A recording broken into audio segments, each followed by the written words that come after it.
Homme de Dieu appelé, femme de Dieu appelée, est-ce que nous avons encore la crainte de Dieu? Il y a 6 mois, j'ai reçu la femme d'un bishop. Je me suis avoir pleuré au moins durant 45 minutes. Elle a dit, pasteur, apôtre, je connais celui qui est mon mari depuis 32 ans. Il dit, il était un frère en Christ. Il dit, celui que j'avais connu, en craignant Dieu. Il dit, il a augmenté en popularité, il a augmenté en responsabilité, il a augmenté en position, mais il a perdu en consécration. Il dit, les frères en Christ ne buvaient pas, mais le bishop est un ivrogne. Il y a 2 mois, il a raté une prédication parce qu'il avait pris du whisky à l'excès. Et il dit, dans les téléphones du bishop, je trouve la pornographie.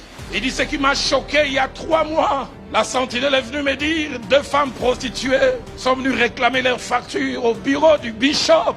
Seigneur, épargne-moi de cela. Que la crainte de Dieu soit notre partage.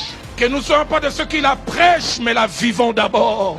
Paul, appelé de Dieu, mais toujours craignant Dieu. Homme de Dieu, le salut des âmes, ça vous intéresse encore? Parce que j'ai été choqué à Kinshasa. Il y a 4 ans, entre guillemets, un grand de Kinshasa m'a invité à une convention. 5 jours. Chaque soir, il y avait au moins 3000 personnes. La comptabilité à la fin, c'était les derniers jours. On m'a parlé de plus de 1200 personnes qui ont donné leur vie à Christ. Plus de 400 rétrogrades qui sont revenus. On nous a fait rapport, plus de 15 couples séparés qui sont revenus ensemble. Des malades guéris. Ils ont donné tous ces rapports. Je voyais les pasteurs tristes. À la fin, je vais lui demander, mais homme de Dieu, pourquoi tu es triste? Un vrai kino. Il dit, nous, on est bien, mais tout ça, l'impiaka. Ça dit, tout cela est bien, mais les rentrées financières n'ont pas suivi. Écoutez sa réaction, 1200 sauvés. Mais la caisse. Ah, vous rigolez, moi, ça me révolte. L'église est remplie aujourd'hui de capitalistes et spirituels, des commerçants, des gens qui ne servent pas Christ, mais qui se servent de Christ. Seigneur, épargne-moi de cela. Paul, c'est le salut des âmes. Le salut des âmes qui l'intéresse.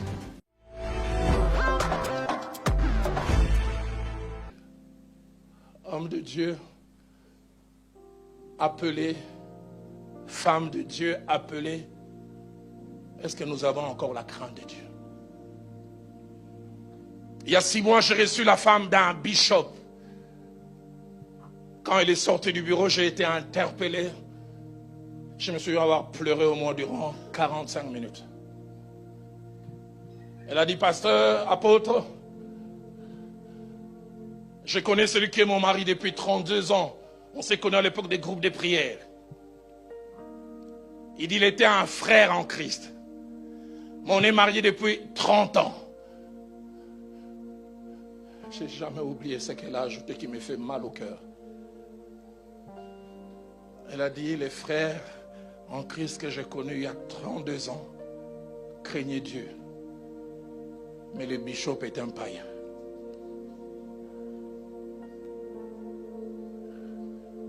Il dit, les frères que j'ai connus craignaient Dieu. Elle m'a même rappelé ce passage que j'ai lu, Ésaïe chapitre 11, verset 13, parlant de Christ comme serviteur de l'Éternel. Il avait dit, il respirera la crainte de l'Éternel. C'est-à-dire, ça sera son style de vie. La version d'Arby dit, son plaisir sera la crainte de l'Éternel. Il dit, celui que j'avais connu, en craignant Dieu, il dit, il a augmenté en popularité, il a augmenté en responsabilité, il a augmenté en position, mais il a perdu en consécration. Il dit, les frères en Christ ne buvaient pas, mais le bishop est un ivrogne. Il y a 2 mois, il a raté une prédication parce qu'il avait pris du whisky à l'excès. Aidez-moi à poser la question à votre voisin, vous en prenez? J'entends un voisin dire un peu. Alors toi un peu là, c'est comment?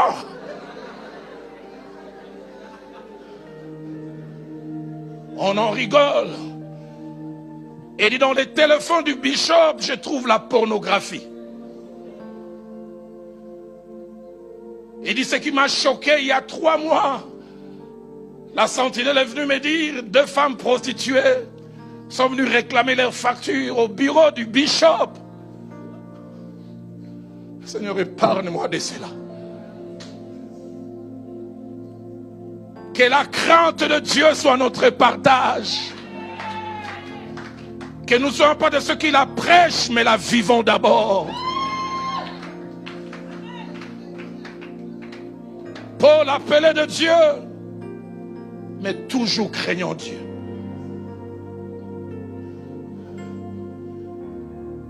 J'ai suivi ce témoignage d'un homme de Dieu, le genre d'homme de Dieu qu'on trouve à Kinshasa. Parlant à ses collaborateurs, calmement, il leur dit, moi je suis sauvé de la tête à la ceinture. Mais de la ceinture jusqu'en bas, j'ai besoin de la grâce de Dieu. Vous comprenez ce qu'il voulait dire? Alors aidez-moi à poser la question à votre voisin, vous êtes sauvé d'où jusqu'où?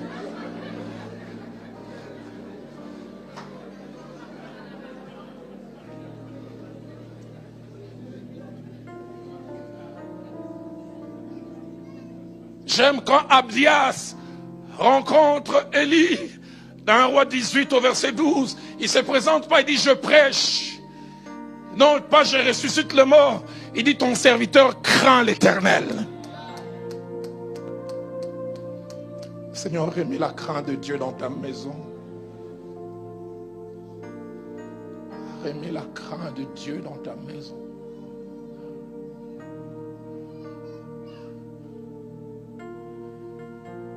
Dans 2 Rois chapitre 4 verset 1, certes il est mort avec des dettes, mais j'aime les témoignages sortant de la bouche de sa femme.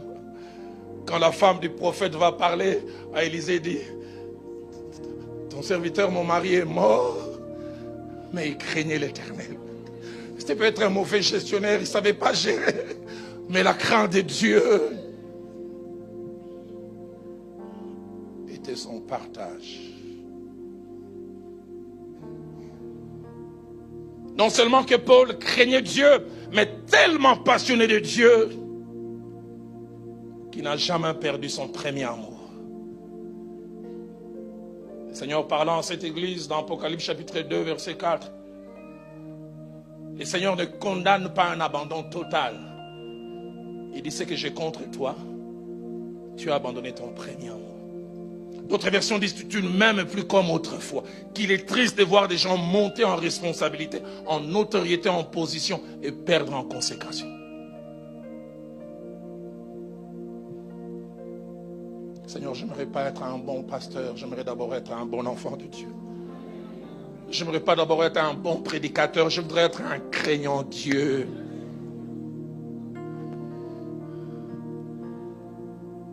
Non seulement craignant Dieu, mais attaché aux Écritures.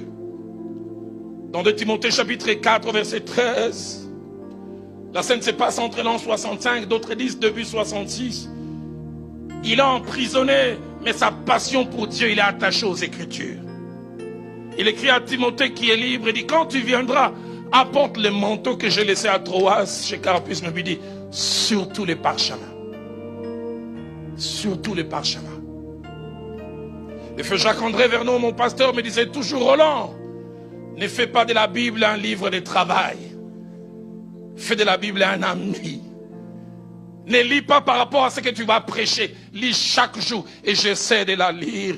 Parce que le feu Jacques-André Vernon me disait cette phrase, la deuxième que j'oublie jamais. Roland, ou la parole de Dieu t'éloignera du péché, ou le péché t'éloignera de la parole de Dieu. Et Paul était attaché aux Saintes Écritures. Cela me fait penser à ces merveilleux psaumes, les 119, verset 16, verset 24, verset 47 et verset 92 ou 92. Écoutez ce qu'il dit au verset 16. Il dit, je fais mes délices, tes statuts. Je n'oublie point ta parole. J'aime les termes qu'il utilise, délices. Quelque chose derrière laquelle on languit. Au verset 24, il dit, tes préceptes font mes délices. Ce sont mes conseillers. Et Paul avait cette passion. Verset 47, je fais mes délices de tes commandements, je les aime. Verset 92, 92, si ta loi n'eût fait mes délices, j'aurais alors péri dans la misère. Comme je le disais, qu'il est triste d'augmenter en position, en titre, même en importance aux yeux des hommes, et de perdre l'essentiel, l'amour pour Dieu, la passion pour Dieu. Et Paul, c'était un appelé, malgré les années, passionné de Dieu. Dans Matthieu chapitre 7, versets 21 à 23, le Seigneur s'apprend à deux types de personnes apparemment appelées, apparemment actives dans l'œuvre de Dieu.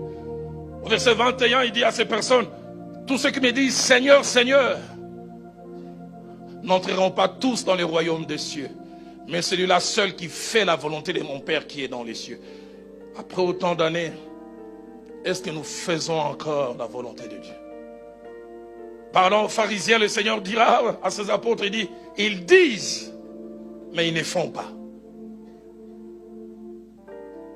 Les versets 22 et 23 me choquent encore. Certains viendront, ils vont présenter leur exploit. Plusieurs diront ce jour, Seigneur, n'avons-nous pas prophétisé par ton nom? N'avons-nous pas chassé des démons par ton nom? Et n'avons-nous pas fait beaucoup de miracles? Ils parlent de ce qu'ils ont eu à faire, leur service, leur activité, entre guillemets, en tant qu'appelés. Et ce qui est étonnant, le Seigneur ne refuse pas. Et ils vont sur le terrain du service. Au verset 23, le Seigneur vient sur le terrain de la relation. Il dit alors, je vous dirai ouvertement, retirez-vous de moi, vous qui commettez l'iniquité. Ah bon, il est possible de prophétiser en commettant l'iniquité?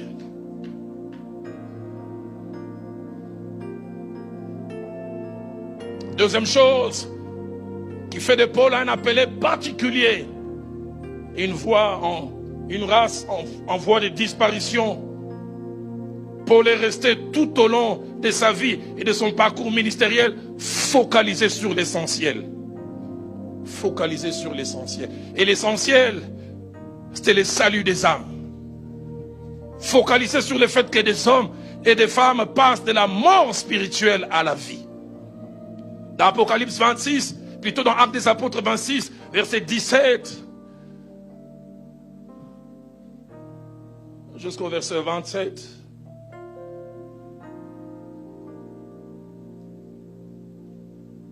nous voyons cela. Il rappelle le mandat ou la commission qu'il a reçue de Dieu.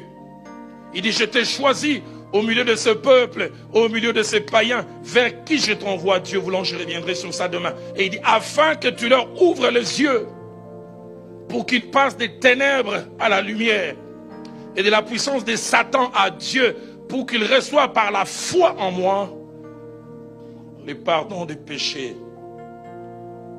et l'héritage des sanctifiés.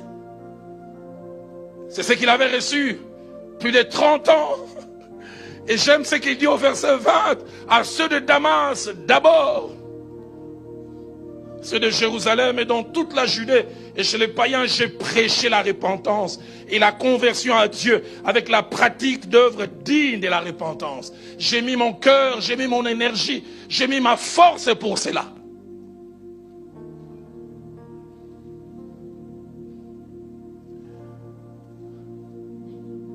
Et là où sa passion me dépasse, c'est à la fin de ce passage.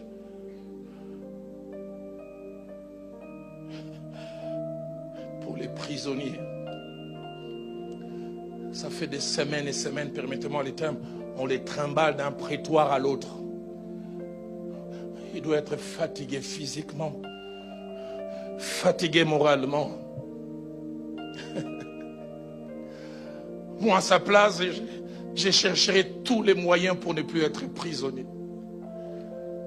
Mais au beau milieu de sa plaidoirie, il trouve une vertu pour gagner encore une âme. Verset 27, crois-tu au prophète roi Agrippa? Je sais que tu y crois. Verset 28, et Agrippa dit à Paul, tu vas bientôt me persuader de devenir chrétien. J'aime sa réplique. Que ce soit bientôt, que ce soit tard, plaise à Dieu que non seulement toi, mais encore tous ceux qui m'écoutent aujourd'hui, vous deveniez tel que je suis, à l'exception de ces liens.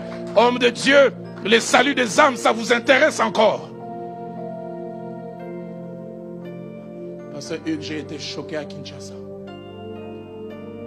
Il y a 4 ans, entre guillemets, un grand de Kinshasa m'a invité à une convention. 5 jours. Chaque soir, il y avait au moins 3000 personnes. La comptabilité à la fin, c'était les derniers jours. On m'a parlé de plus de 1200 personnes qui ont donné leur vie à Christ. Plus de 400 rétrogrades qui sont revenus. On nous a fait rapport, plus de 15 couples séparés qui sont revenus ensemble. Des malades guéris. Ils ont donné tous ces rapports. Je voyais les pasteurs tristes. À la fin, je vais lui demander, mais homme de Dieu, pourquoi tu es triste? Un vrai Kinois. J'essaierai de traduire ça en français. Il dit, nous sommes des habillés, mais tout ça, l'impiaka. Ça dit, tout cela est bien, mais les rentrées financières n'ont pas suivi. Écoutez sa réaction, 1200 sauvés, mais la caisse.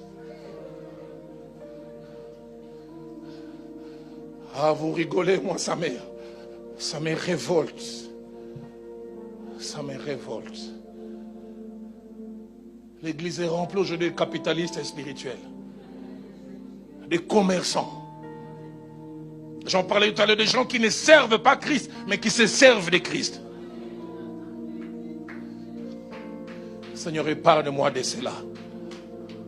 Paul, c'est le salut des âmes. Le salut des âmes qui l'intéresse. L'année passée, entre fin février et début mars, j'ai fait 3 semaines. J'ai quitté Kinshasa par route jusqu'à Kikwit. Plus de 8 heures de route. J'ai prêché de lundi à dimanche, matin et après-midi. Dimanche, j'ai fait encore le même chemin. Et mardi matin, j'ai pris encore un véhicule jusqu'à notre église à Baume, à plus de 460 km. Je me suis juste reposé mardi et j'ai commencé de mercredi à dimanche, prêchant matin et soir. J'ai terminé dimanche, je retourne à matin du prêcher dans notre église. J'entends un ami dire, mais Roland, à ton niveau, pourquoi tu meurs encore pour les âmes? J'ai dit, quel niveau?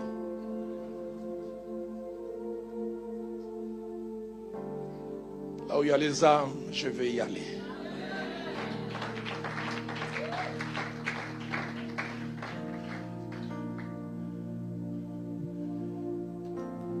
Focaliser sur ça. Le salut des âmes. Et comme je l'ai dit, malgré son statut de prisonnier, il cherche à gagner.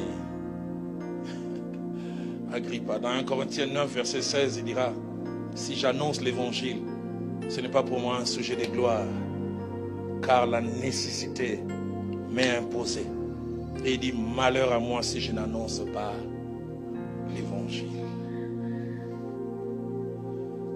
La passion de Paul pour les âmes se voit encore quand il écrit à Philémon, dans Philémon 1,10. Il présente l'un de ses plus brillants trophées ministériels. Il parle d'Onésime. Il dit, mon fils que j'ai gagné dans les chaînes. Il est dans les chaînes, mais encore passionné pour les âmes. Passionné pour le salut. Une race en voie de disparition. Aujourd'hui, il y a la passion pour plusieurs choses, mais sauf pour le salut des âmes.